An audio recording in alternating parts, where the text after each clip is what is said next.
Hello, everyone. Welcome to the Chasing Larger Sports Story podcast. And as you can see, we have the idiot, Derek Larger. No, I'm kidding. We got Derek Larger here with us to tune in.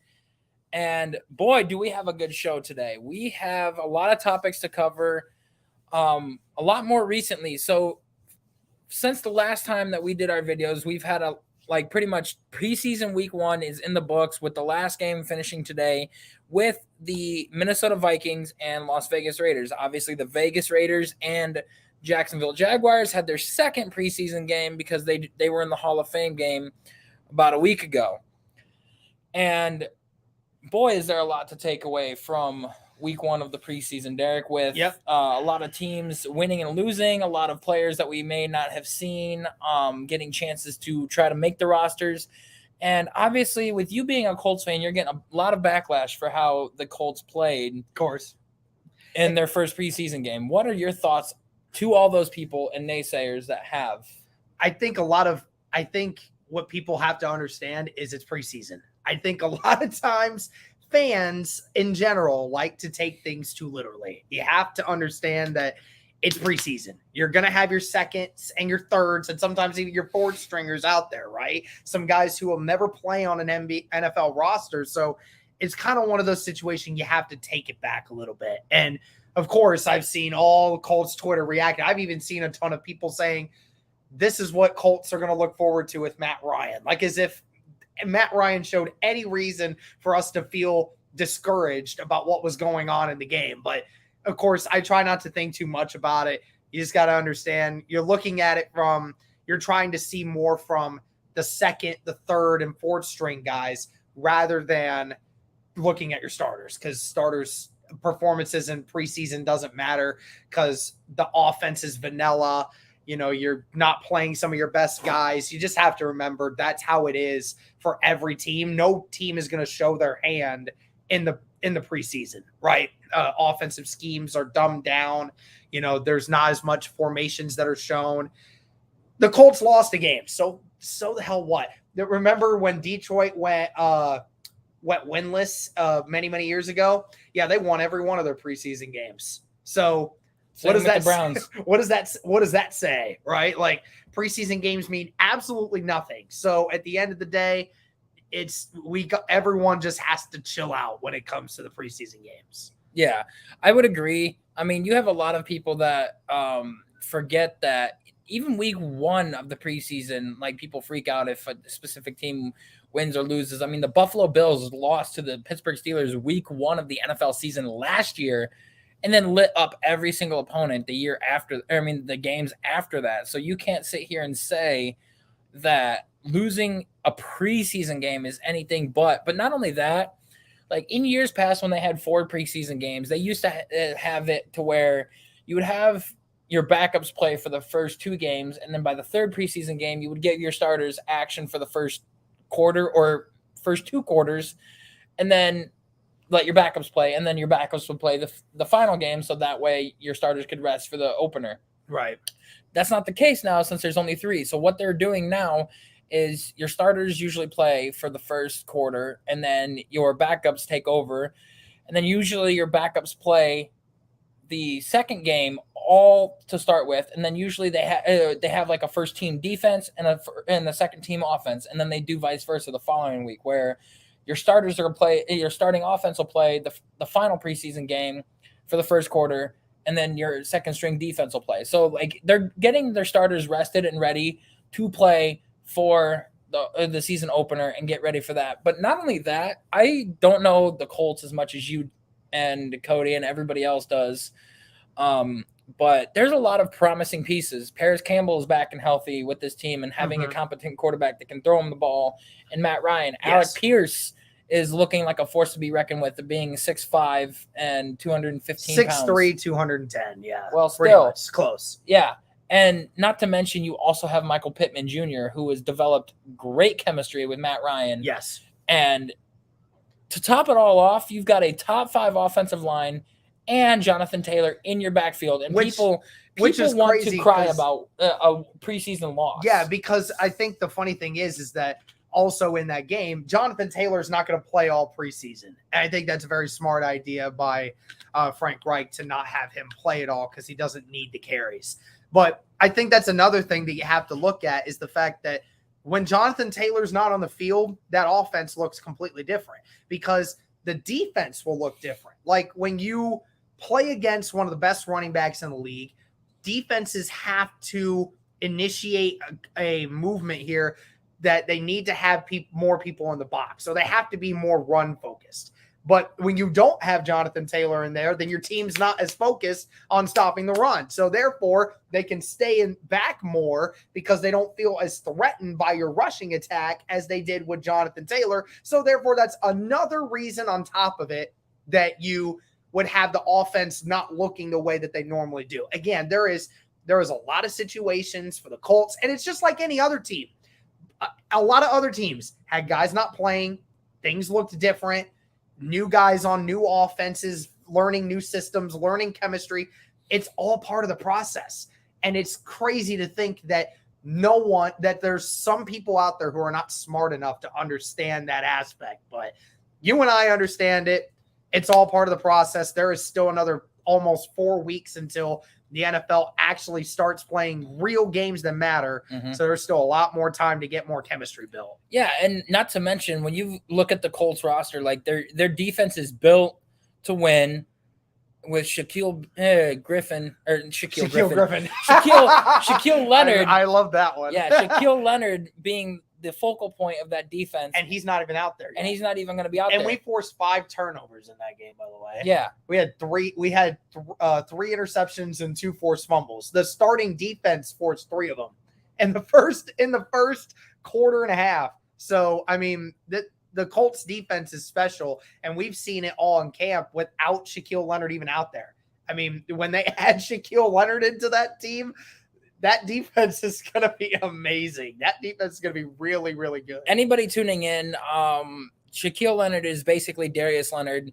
Darius came out and said that he no longer wants to be called Darius Leonard. He wants to be called Shaquille because that's what his family calls him. We've been saying that for like the last 2 weeks, but we still feel the need to keep telling people because some people may not still get it. Yeah.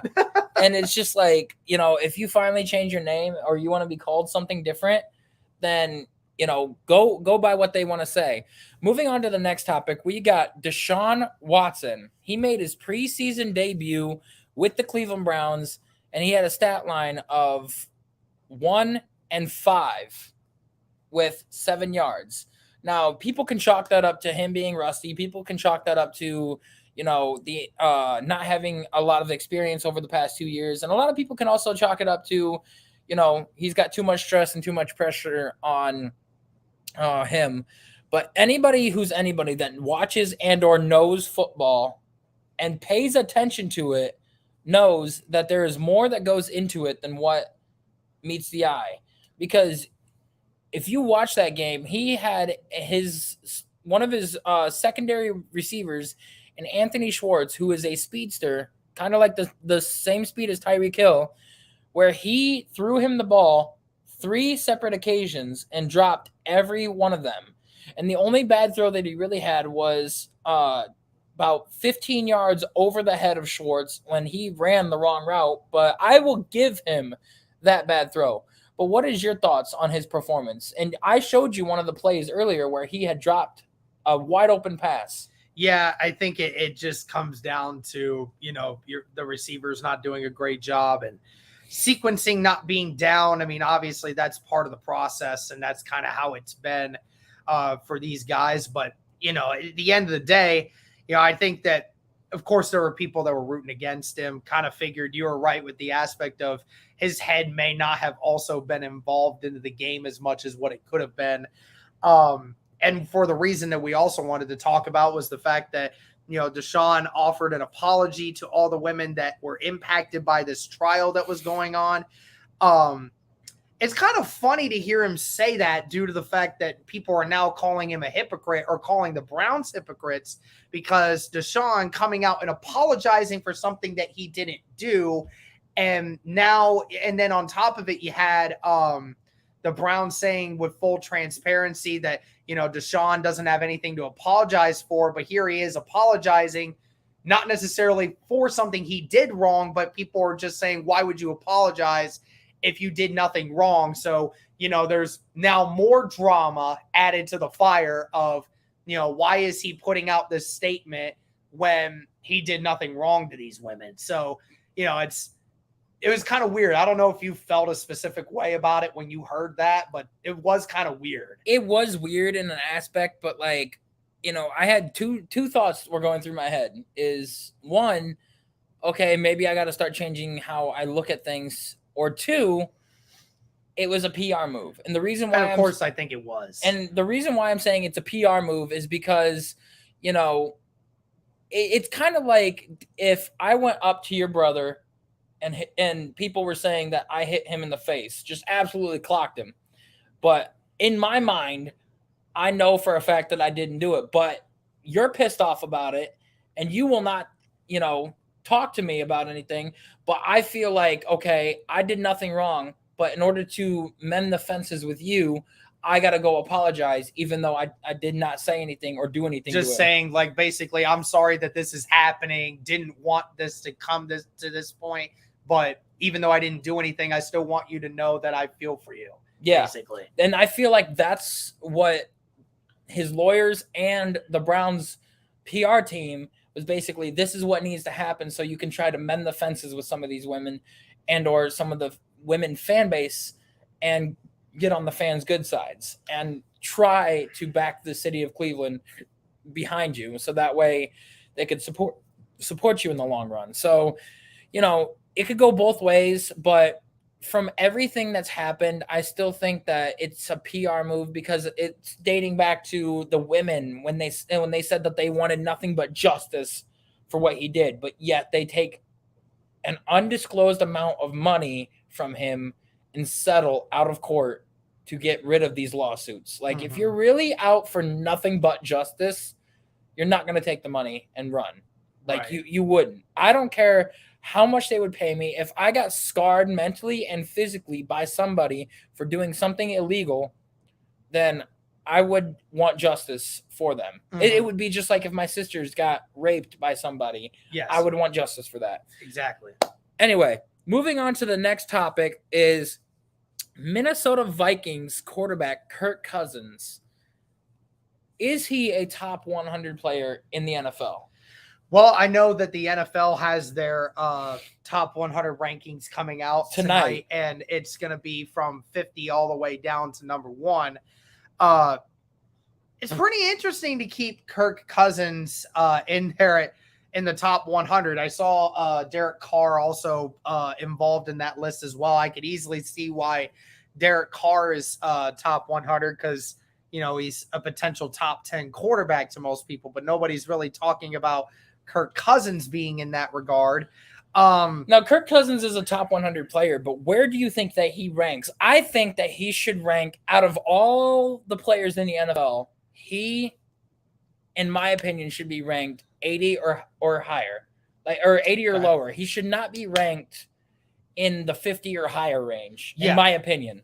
Yeah, I agree. And then when we talk about Lamar here a little bit later, when we're talking about it from the stat point, I know they said Kirk Cousins is the only quarterback over the last 7 seasons to have 25 plus touchdowns in the last 7 straight seasons.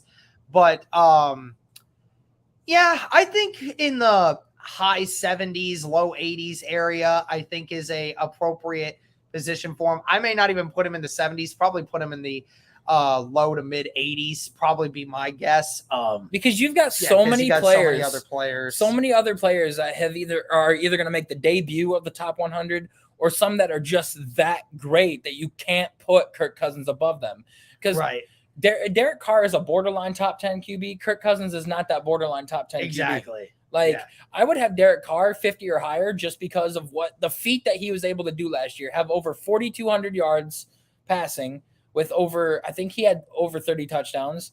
And not to mention, he did this all in the midst of losing his head coach halfway through the season, squeaking into the playoffs, at the end of the season and beating his division rivals to do that as well. Yeah. And not only that, you upgraded your team massively this offseason to get better and to make it like to where you can win a playoff game, because they haven't won one since Derek Carr has been their quarterback. We're going to see what happens with Kirk Cousins more this season, now that, you know, we've seen that he's had so much talent over the last several years. It's just hard to keep giving him a pass when you look at just all the talent he's had around him. You wonder if it is the head coach that was holding him back a little bit, or if it was his ineffectiveness at certain times throughout games. But we'll see a little bit more as the season goes along on if he continues to become more effective and if that's going to warrant his ranking maybe being even higher. Yeah, you've got a lot of QBs on this list, and I guarantee that last year there was 14. There was 14 QBs on the list. Wow. And out of the 14, I think Kirk Cousins was ranked on there, but he was ranked pretty low. I think this year you might have 14. You might even have, you know, a couple more. But, you know, I think with the ratings that are coming out tonight, we'll have to wait and see where they put everybody. It's going to be interesting. But, yeah, you're right. I think that with Kevin O'Connell, who came over from the Rams, coaching under Sean McVay, and mind you, we have seen people that have coached under Sean McVay be successful in the NFL. Matt LaFleur, the head coach for the Packers, been very successful since what he's doing. You've got Brandon Staley for the Chargers, who had been successful, had a winning season last year with the Chargers in his first season as a head coach. And then you also had Mike Vrabel coached under him. And he also coached under Bill Belichick for a little while. So all of these guys that are leaving to get head coaching jobs have had very successful careers after leaving Sean McVay's system. So I think that, you know, having Kirk Cousins under that system and developing is going to be great for him, but we'll have to wait and see. Right. Moving on to the next topic is Lamar Jackson. Okay. Now, we have both talked ad nauseum about Lamar Jackson and how we feel him. And everybody knows my stance on him. I do not hate the guy by any means. Now, neither of us, when we did our top 10 QB list, by the way, people, if you have not seen our previous videos, go back and check them out. Check out our top 10 quarterbacks list, top 10 wide receivers, top 10 running backs, and most recently, our top 10 corners in the NFL. Yes. The next list that we are going to be doing is we are going to be doing the top 10 edge rushers in the NFL next. So stay tuned. That'll probably be a video for tomorrow and or Tuesday. Yeah. But back to the Lamar Jackson situation. So we neither of us had him in our top 10 QB rankings, and we both discussed that we don't hate the guy and we're not showing hate towards him, but we want to see more out of him before we can put him in that top 10 category. Yes. And before we think he's deserving of the money that he's asking for. Now, what he's asking for is he's asking for $250 million over a 5-year period, and he wants all of that, a fully guaranteed contract. Fully guaranteed. Now, if I was the Ravens front office and you saw how he's been, you know, you would think that we are not hesitant to jump on that and, you know, sign him to that deal. But part of the reason why this deal has not been done yet and why they're hesitant on giving him the fully guaranteed contract is we have seen it from the past from all of the quarterbacks that do nothing but run and put their bodies on the line. One is if you sign him to that 5 years, how much longer is he going to last doing that running? That's the one question that's going through their head. And the second question is ever since his MVP season, his stats have diminished and dropped drastically over the past couple of years. He was hurt a lot last year. Will that continue on, and will his stats continue to drop, or will he elevate this Ravens roster and do a lot better? And you would think that if they had no question in their minds that, you know, he can elevate this team and take us all the way, that they would jump on that immediately. Oh, yeah, 100%. And on top of it, Lamar has given them a 3-week period to do it at this point. Says, you know, if I don't have my new contract by week 1, you know, I'm probably going to who knows what he'll do. He'll probably end up maybe sitting for a little while until something does happen. So, he's putting the pressure on the front office. And you're right. Like, there has to be something here that is making the hesitation of the front office warranted. And I think it just has to do with his inability to win playoff games. And I think it has to do also with the length. I think that what it is like you said, when it comes to that, you saw him get injured, and you mentioned the trend of running quarterbacks and how that goes. You're right. When front offices look at this, the fully guaranteed money, I don't think is the issue. I think it's the ultimate issue of, I don't think they want to commit to 5 years. I think they want to go to 4 years. I think they want to do a 4-year contract because the Chiefs had no problem giving Patrick Mahomes a 10-year contract extension. 13 years. Yeah, because at the same time, you knew Patrick Mahomes is good about how he plays football and the fact that he doesn't get hurt because he doesn't put himself in harm's way a lot of the time. And Lamar Jackson puts himself in harm's way a lot with his style of play. And like you said, I hate that we have to keep iterating this as if it's a terrible thing. We have not seen him succeed to the level at which he should be getting paid the highest contract per yearly salary of any quarterback in the NFL. It's just, and unfortunately, Chase, I think he's going to get it.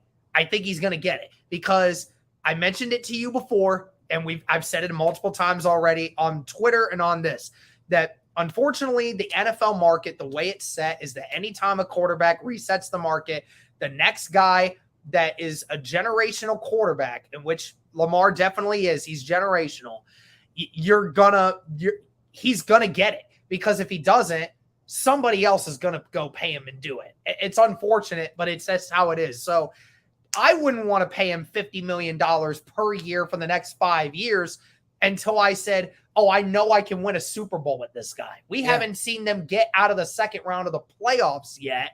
And yet we're talking about making this guy the highest paid contract in NFL history. I mean, people like to say that, how did the Colts feel that way when they signed Andrew Luck to a contract extension that made him the highest paid at that time? Yeah, and the funny part is, he was getting paid $27 million a year. That's not 50. That's not even close. That's half. And then on top of it, everyone knew Andrew Luck was a top 5 quarterback at that time. Everybody knew it. And he was doing what Lamar Jackson is doing with a shittier team. With a crappier team. He had a worse offensive line. He had a worse rushing attack. He had a worse coach. A bottom 5 head coach. Had a terrible defense. Had terrible weapons just like Lamar does. I mean, Eric Ebron as his leading guy. Yeah, as his best receiver of all time. And he had 13 touchdowns that one year in I think it was 2018. And then he goes on to leave to go to the Steelers because he didn't want to take anything less than the number that he wanted. So, at the end of the day, it's just, he's going to get it. I don't think he should get it, but he's probably going to get it because unless they come back with a counter offer and say, we'll give you 4 years for $200 million. If you take a year off the contract, then we'll accept the terms. But I think the thing that's really setting them apart from this contract is I think that they could look past the failure in the playoffs and be like, okay, what else do we need to put around him to succeed? Mm-hmm. Not only do we need to give him a number 1 wide receiver, but we need to do this. I think that they are willing to do that, but I think that with the trend that you've seen in the past with guys like Michael Vick, Moon, Cam Newton, all of these running mobile quarterbacks have suffered significant injuries and have never been the same since they have, or have been injury prone after their first injury, and it keeps them off the field and then makes that contract worth bupkis. And I think that's what they are afraid of. If they pay him, it's just like, okay, he got injured for the first time in his career last year within a 5-year period. So I think that, that's what their hesitation is, and that's what they're scared of when they go to pay him this money. and why they're not doing it. I don't think it's about the playoffs. Tell your brother to actually watch our stream instead of texting me over Facebook Messenger. Right. Tell him to watch our stream, and we'll see. We can mention that in our topics, but that's how I feel. Anybody that joins in the chat, obviously we got one person watching. Let us know what your thoughts are on Lamar. Does he deserve to get paid the big bucks that he wants, or do you think that they should try to negotiate a lesser contract but also make it fully guaranteed? Because I feel like the one concern that they are worried about is the injuries. Yeah. Well, I mean, again, I think the length of it is also another thing. It's difficult to give somebody a fully guaranteed contract if you don't feel comfortable with something that is going to affect the future. And it's one of those things that I hope that, they don't give him the 5-year. Maybe they'll give him the 4-year. I think that might be something that he'd be willing to consider as well. But it'll be interesting to see what they do. But like I said, I think at the end of the day, I think that he's going to end up getting that fully guaranteed contract, because if he doesn't, then Spencer says he is in here. He says he is watching. Well, then why ain't you commenting, bruh? Yeah, come on, Spencer. Yeah, comment some stuff, man. But yeah, it'll be interesting to see what happens from there on out. But all right, so on to the next topic. We got Zach Wilson. So for those of you that don't know, Zach Wilson is the New York Jets starting quarterback. And recently in this past preseason game that just happened, he had a scarce knee injury that we all thought was a torn ACL. Yes. We all thought it was, and we thought he was going to miss the season. But we recently found out that it was a meniscus tear, and he got a bone bruise on his knee.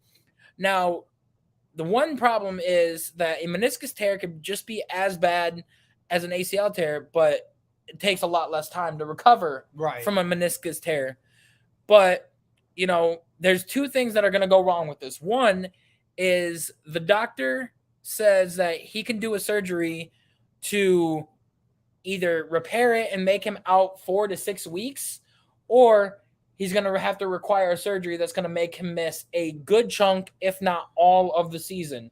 Right. And if I was Zach Wilson, I would listen to what the doctor says instead of trying to go get a second opinion and rush back. Well, when that, rushing back is probably going to be the worst thing for you. The doctor that they're seeing is one of the lead specialists when it comes to looking at knees. So this guy definitely is the top of the line. Unfortunately, they're going to have to open his knee up and see what kind of damage it actually has.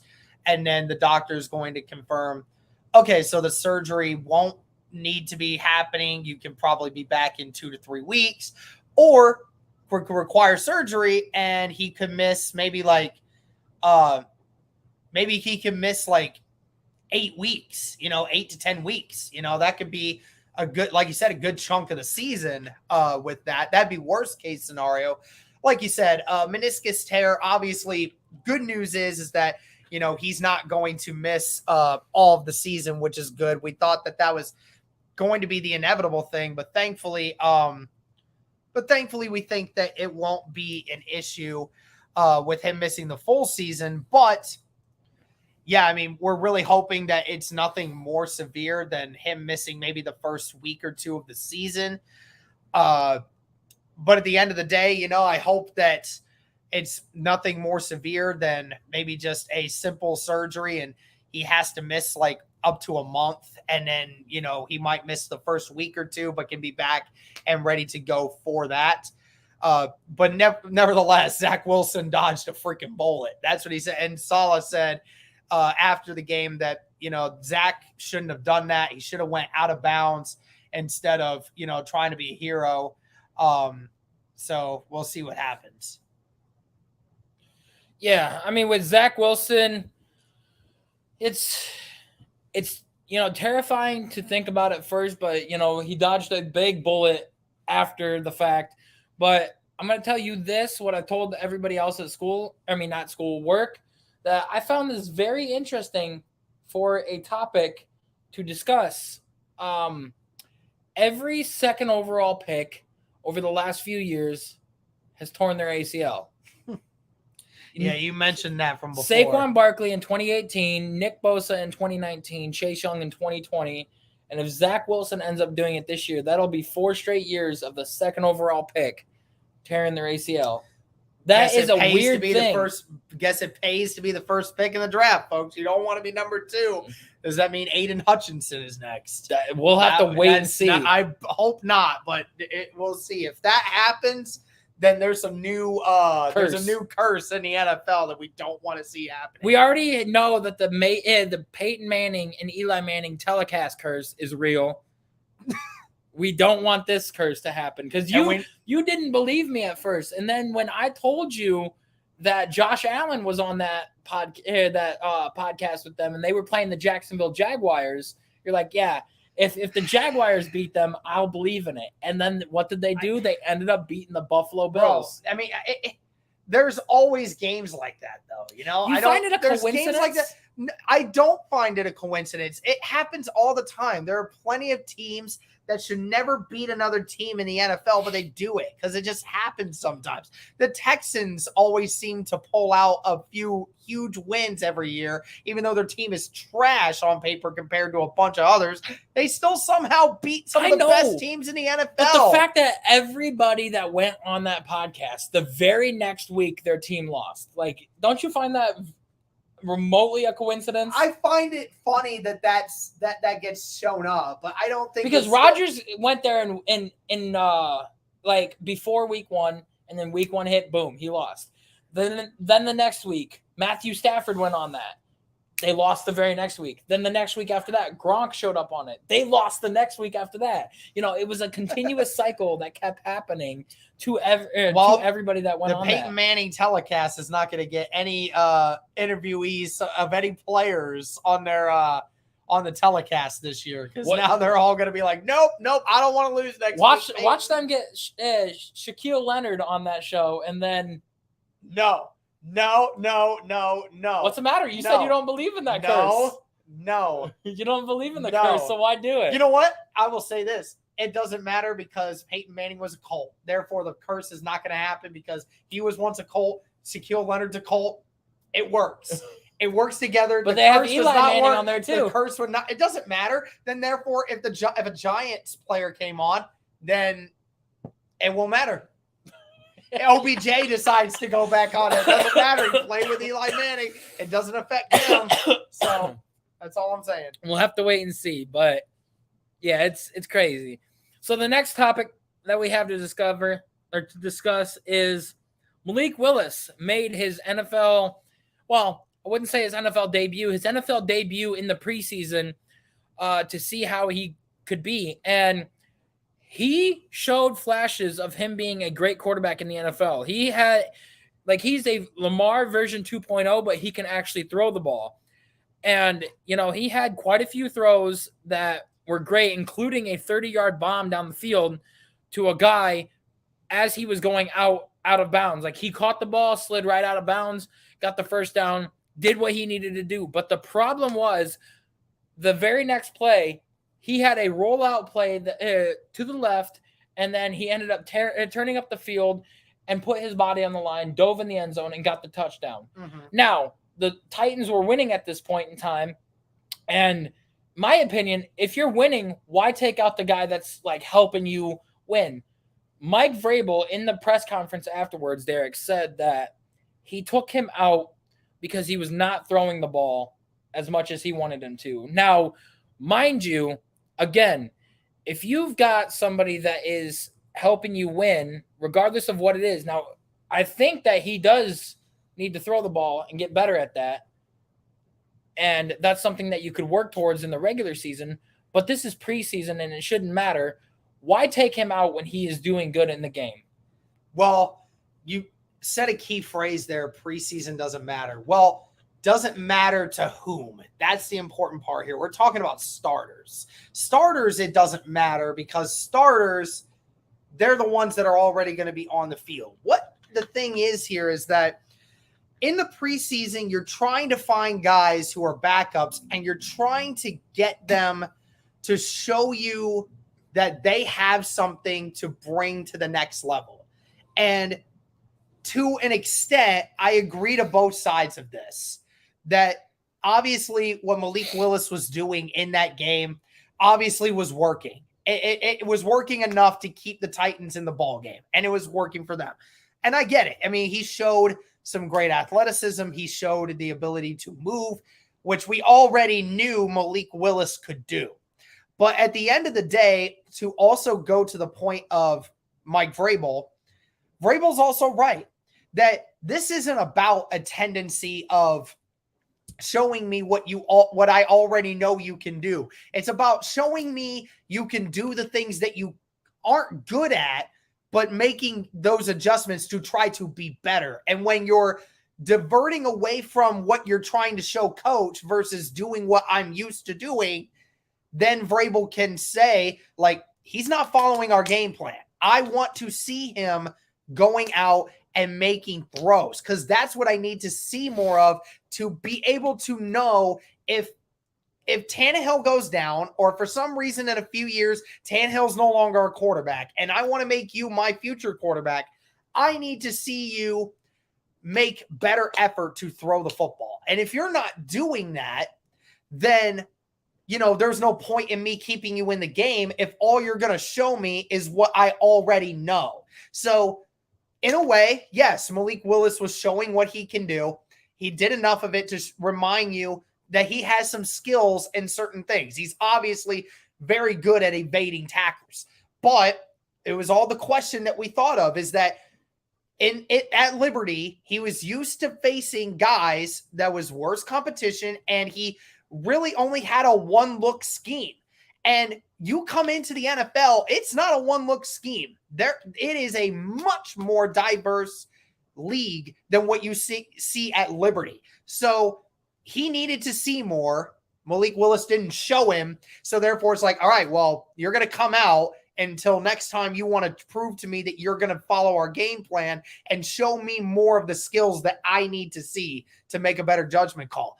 I get it from both sides. Vrabel has a point, and Malik Willis also has a point, because he was just out there trying to do what he feels comfortable with. And I'm not making that as a knock on Malik Willis. When you are making your NFL debut in regards to your first game ever against a team, it can be stressful, especially for a new guy. And, when you're out there and you're trying your best, and sometimes in the heat of the moment, you don't do sometimes what you think you need to do, and sometimes you divert back to what is best for you, and that involves Malik Willis moving around and doing that, and that's fine, but at the end of the day, it just goes to show Malik Willis is still a huge prospect, and he's got a lot of learning ahead in order to be a quarterback at the next level. But we obviously saw he has the talent to at least be able to stick around and show he could do more. Yeah. I mean, all in all, I think that he'll get another shot next week. Oh, yeah. They're not going to really, bench him and then be like, no, you're no longer allowed to play.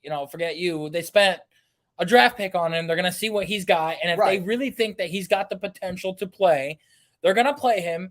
And they're going to be like, okay, if we like you, you're going to start over Ryan Tannehill. This is part of the reason why we want you to do what we're asking you to do, so we can see if you are capable enough to start week 1, or if you need more time to develop and then be comfortable in the NFL system with throwing the ball, with running, and et cetera, reading the defenses and how good they really are.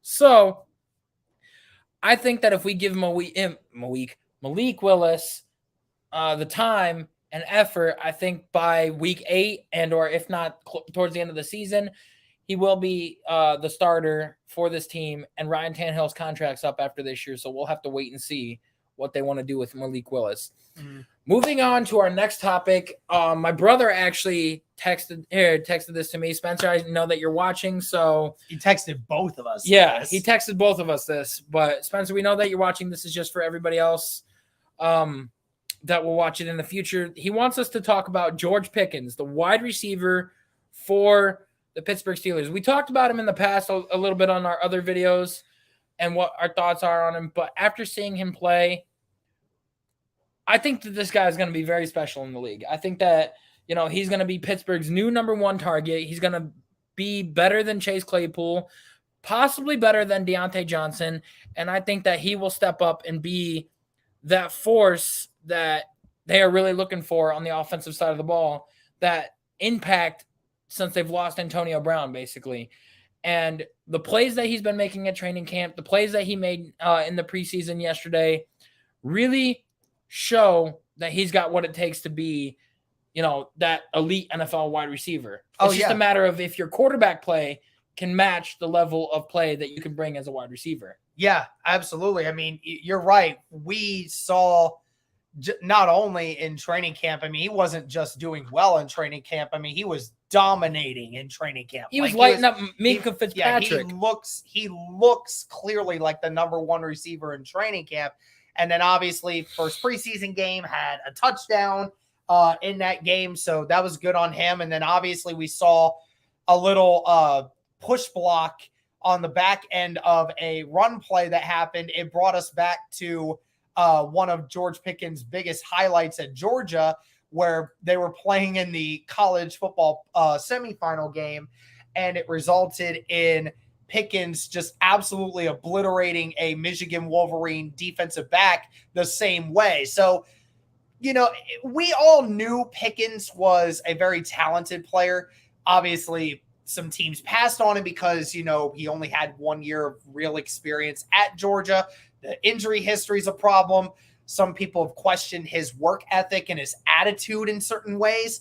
But obviously, being with the Steelers so far, he has shown a lot in the first few months of being a Steeler and is obviously playing really well. Claypool obviously holds himself to an extremely high standard. Claypool already saying that he believes that he's a top 5 receiver in this league, no question. Again, laugh at that all you want. We know that's not the truth. But maybe a bottom 3 quarterback, wide receiver in the league. Okay, yeah. All right, Browns fan. But,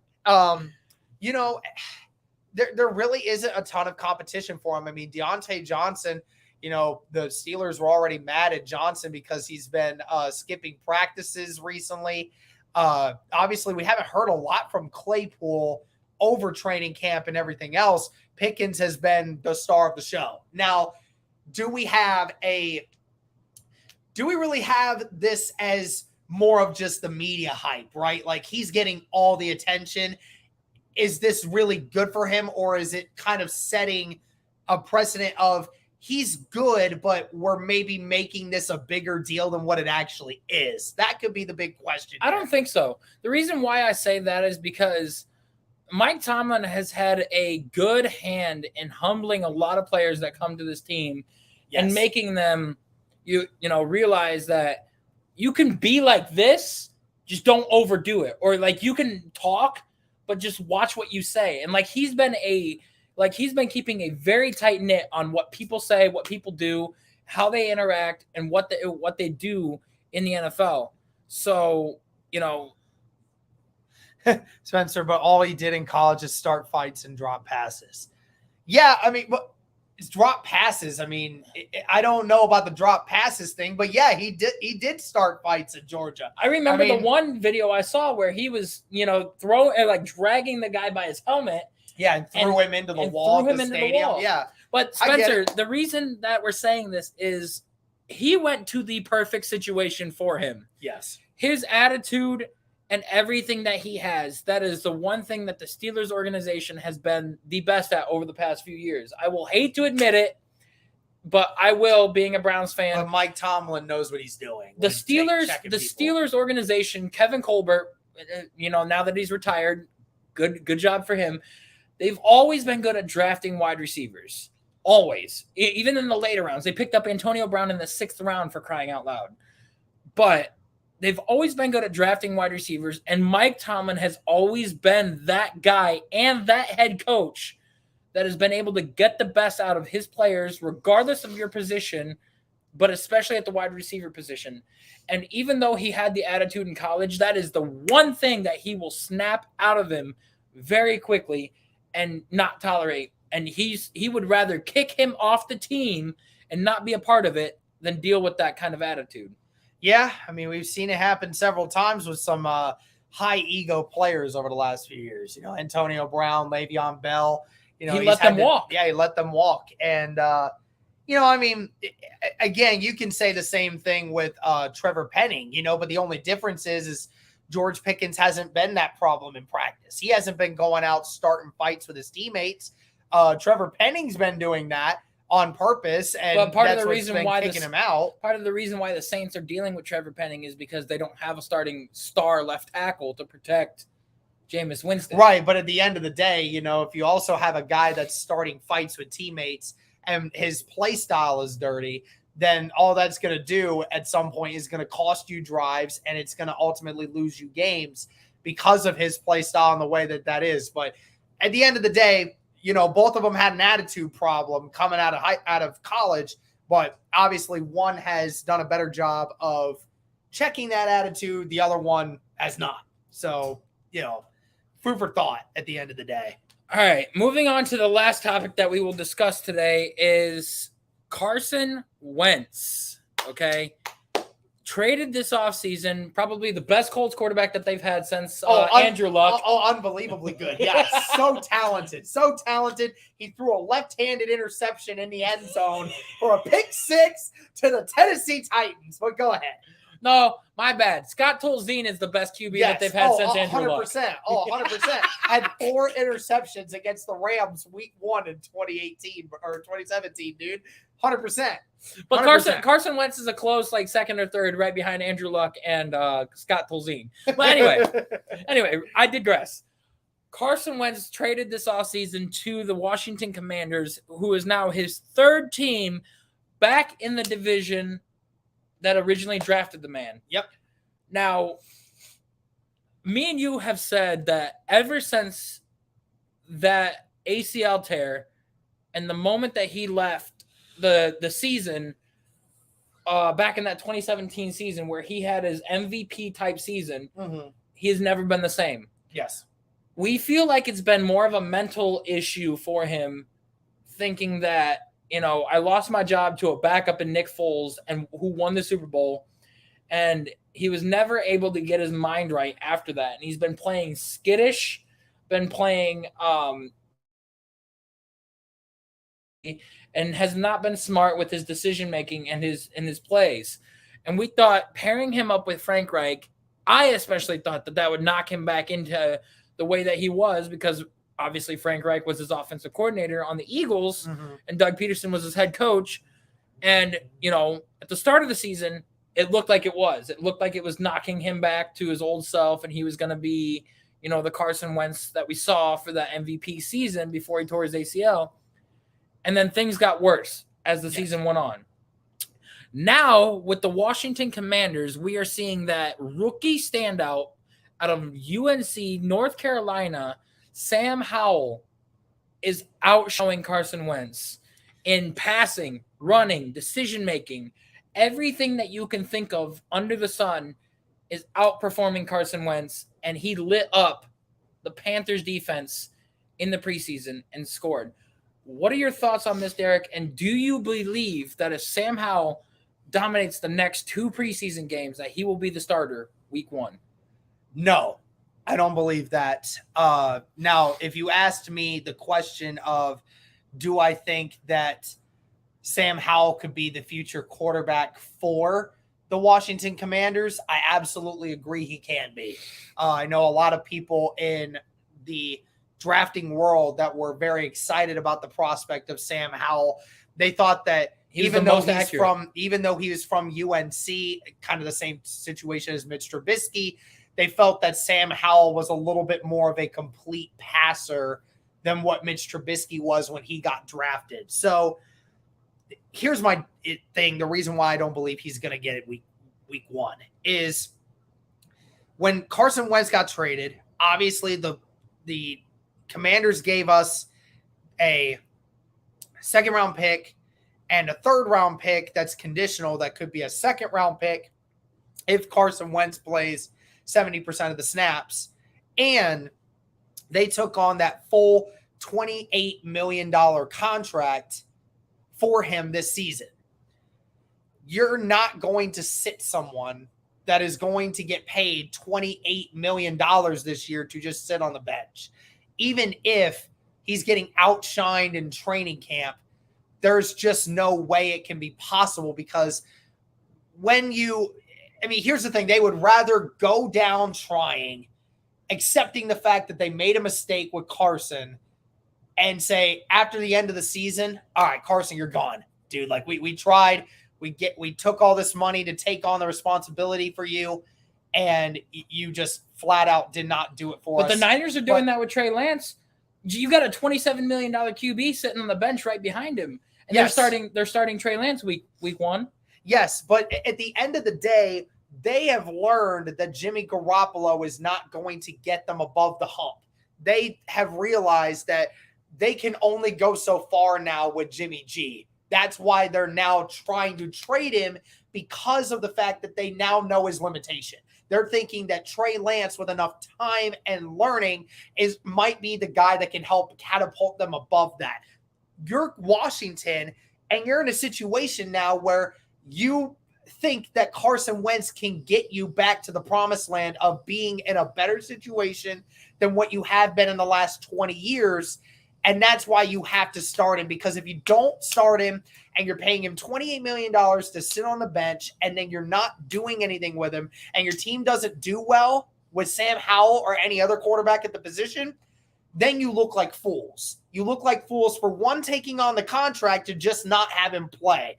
And then if your team doesn't do well, then you look like even bigger fools, because it's like, well, why couldn't you have just tried Carson Wentz and seen if somehow, some way, because at least then if you fail with Carson, then you can say, okay, we made a mistake. We shouldn't have paid him. We shouldn't have traded for him. Okay, he's gone. We're going to now go to Sam Howell, who we think could actually be the future.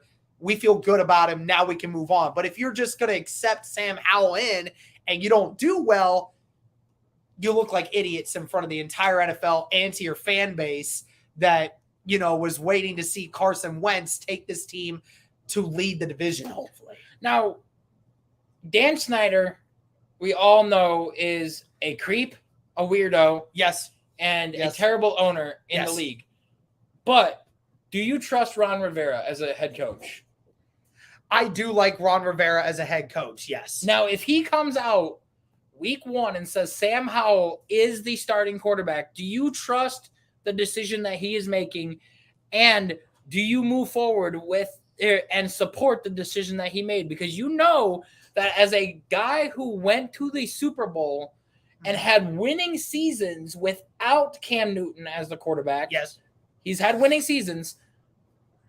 Do you sit here and say that if Ron Rivera is saying yes, what do we have to go against him over the decision that he made? Again, I think it's I think, again, Carson Wentz should start because of the contract situation that you put him in. But that's not Ron Rivera's job to worry about contract problems. That's the GM's problem.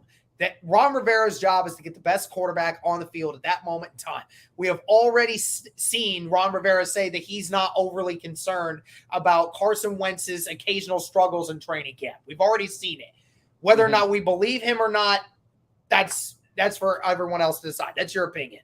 But yes, Ron Rivera, I respect as a man and I respect as a coach. And I think that whatever decision he made, I do believe is the right decision. And I mean, and this is coming from a guy that's not even a fan of the team. But at the end of the day, I mean, you have to understand and respect this decision because he's the head coach of it. So, if he believes Sam Howell's the best thing for him, I mean, who knows? Maybe week 9 or 10, right? And they're like 4-6, right? And they're terrible. Washington has no hope. There seems to be no light at the end of the tunnel with Carson Wentz as the quarterback, right? And then Sam Howell goes out there. Washington wins 5 of their last 7 games, right? And then they go out there and somehow maybe make it into the playoffs, going 9-8, somehow, some way, right? Then, they obviously understand it, right? But the the point of it is that you have to start Carson Wentz week 1 because you have to try to make amends for the fact of the contract that you gave him. Because Washington, they got fleeced, okay? Because there is a lot of quarterbacks that they got nervous because before the trade deadline, they were the top commodities to get Russell Wilson. Yes, they were one of the top commodities to get Russell Wilson and a couple other quarterbacks. And they didn't think they had any chance of Deshaun Watson, right? So you're in a situation where you felt like you had to get a quarterback. Even though we see now, if Washington had just waited, they could have gotten Carson Wentz for free. They could have gotten him for free. The Colts said they were willing to cut Carson Wentz if they couldn't trade him. That's how bad the Colts wanted Carson out of Indy, so that they had no backup plan. Ballard openly came out and said, we were going to cut him if we couldn't trade him. That's how bad they wanted him out of Indy, and yet the Commanders took that contract and they got fleeced by Ballard because Ballard was going to get rid of him regardless. So because they knew Taylor Heineke was not going to be their savior in Washington, and they knew that with the domino that fell with Russell Wilson and then Aaron Rodgers signing his contract, they knew that they had to jump on a quarterback this offseason, because if they did not, they would have been stuck in quarterback limbo for another season, waiting to see who it was. And then if they would have picked up Sam Howell in the draft even sooner, like the 2nd or 3rd round, when they got him in the 5th, they would have been forced to start him right away when they felt probably he was not ready to start. And then you're going to be starting all over again next year. Now, I do believe that Sam Howell, my opinion, has the potential to be a starter in this league, but not for the Commanders. I do feel like what is going to happen is they are going to put all of their chips in one basket and go after one of the next 4 quarterbacks in this draft. Will Levis, Tyler Van Dyke, CJ Stroud, or Bryce Young. They are going to go after one of those 4, and they're going to put all of their eggs in one basket and put, 2 first-round picks and a 3rd-round pick together to trade up to get one of those quarterbacks. They ain't got no picks, though. They've been trading them all to us, to the Indianapolis Colts. But yeah, I think that they felt, like you said, they didn't want to be in quarterback purgatory again. So they felt that it'd be better for them to hop on the chance to get him and overpay. They felt that was a better decision than taking a chance on a rookie quarterback again and not feeling like their team was going to be developing well. Because, Washington has the pieces to contend in the NFC East. They really do. Obviously, before the Eagles had this insane offseason with an amazing draft and an amazing trade for A.J. Brown and an amazing set of circumstances go their way, there were moments where we thought the Commanders might actually be the best team in the NFC East. Like, even better than Dallas. I know Dallas made it to the playoffs, but Dallas lost a bunch of their linemen. They lost a bunch of their defensive guys. Zeke's nowhere near what he used to be. Zeke's not what he used to be. We know Dak is not an elite quarterback. Like, at this situation, we thought the Commanders, with the defense that they have, the offensive weapons they now have, you thought that with a quarterback that might still have some potential still left in him, you thought that was a better decision. Obviously, I don't think it's going to be, but the Commanders need to start Wentz week 1. Is he going to be the starter through the rest of the season? I doubt it, but week 1, Wentz will be the starter.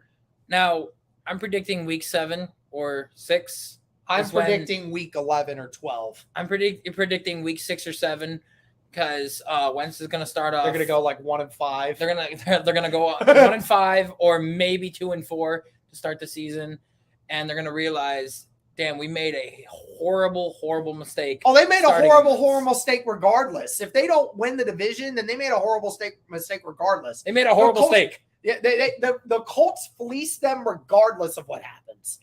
But I see your brother talking about Jordan Davis. Okay, Spencer, we will honestly. Oh, he left. What a loser! What a loser that man! What a loser!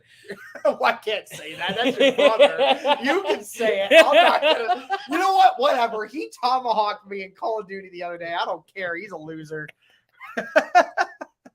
But So talk about Jordan Davis. we will talk about Jordan Davis in a video tomorrow. Right Yeah. now, we are reaching the end of what we want to talk about. We will also talk about our standings and where like our division predictions on where we see everybody standing out in the division and give our winners and our potential wild card spots for everybody. That's what I feel like is a great topic for tomorrow. So we'll have to go through and discuss this. Of course. All right. So Spencer, tune in tomorrow about 7 or 8 o'clock, and I will text you and let you know when we are on, and we will discuss Jordan Davis and a bunch of other topics tomorrow. That is all we have for you for the Chasing Larger Sports Stories podcast. Tell all of your people, tell everybody that you know we want to get this podcast well known. He honestly has another podcast called Bring the Juice Podcast that he does with his good friend Cody. It is probably the largest Colts platform podcast that they have now, and they have over how many subscribers? Over 12,000 now. 12,000 subscribers. We want to get this double that. We want to get up to 22,000 subscribers for this channel. Obviously, we got to start off somewhere, so let everybody know. Tell them to like and subscribe, watch our videos, and get this out there. That is it, everybody. I am Chase, and this is Derek. Thank you, everybody. Have a good night.